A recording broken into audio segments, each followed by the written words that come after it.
As tensions spiral in the Middle East, keep in mind that this is only one of three arenas in the world where regional or global players are trying to upend the international order.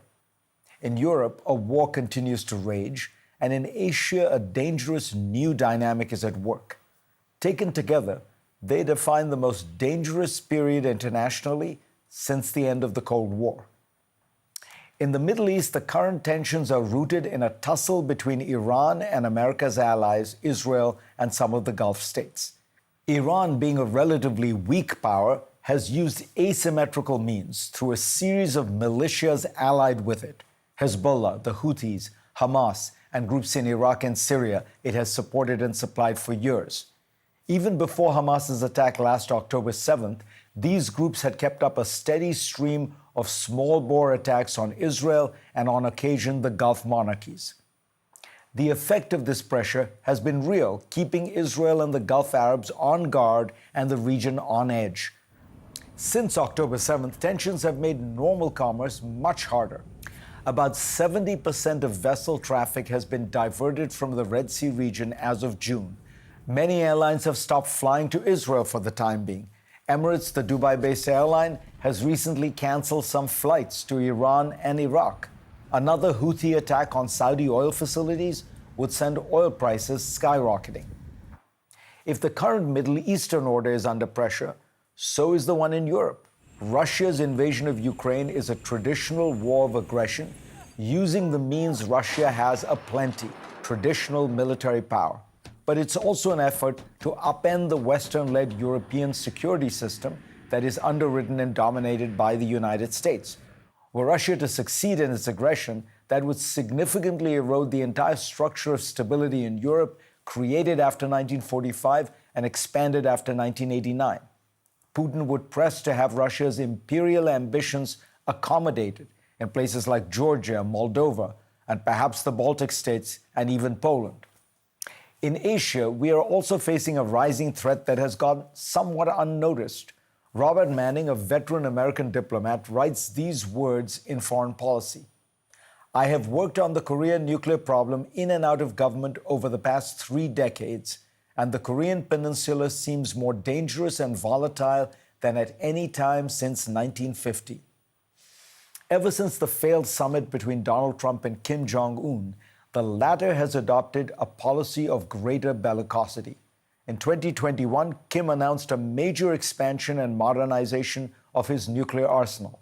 In January, Manning points out, he announced the end of a 70-year-old goal for his country, reunification with South Korea, which had always placed some restraints on North Korea's potential military actions. Now that Kim has designated South Korea as the principal enemy, ordered the destruction of a reunification monument built by his father, and shuttered the agencies that planned for reunification, this could signal a greater willingness to risk war. In Asia more broadly, China has been applying pressure, mostly economic but also military, to rival or even replace America as that region's dominant power. Those tensions are, of course, greatest around Taiwan, but exist in several hotspots from the Philippines to the South China Sea. If all this were not troubling enough, there are now increasing indications that this axis of revisionist powers is coordinating and helping one another. The Economist points out that this quartet of chaos is actively swapping weapons, supplies, and most importantly, know-how. Iran and North Korea supply Russia with drones, while Russia shares information with Tehran on how to jam drones and disable GPS systems. It sends seized Western military weaponry to Tehran so that it can analyze the kits.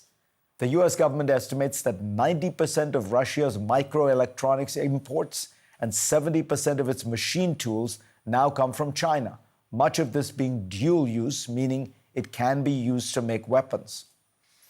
The U.S. and its allies must try to thwart these efforts at coordination, but this will require that they themselves be unified in their policies. Above all, they should try to drive wedges between these countries, which have long histories of suspicion and tension among them. China, in particular, is somewhat unlike the other three nations. Those rogue regimes actively seek to foment instability, largely because they have little to lose from disorder. China, on the other hand, benefits immensely from economic trade and interdependence. It has risen to power thanks to globalization and peace, guaranteed by the current international system. China's assistance to Russia shows that Beijing is willing to unsettle the world order, but not necessarily upend it. The last time the United States faced an alliance of hostile powers during the Cold War, it effectively sowed discord within the communist world, maintaining good relations with countries like Yugoslavia and Romania, and above all, dividing China from the Soviet Union. But in a Washington that today sees the world in black and white, I wonder if we have the diplomatic skill and acuity to pursue a sophisticated strategy like that one.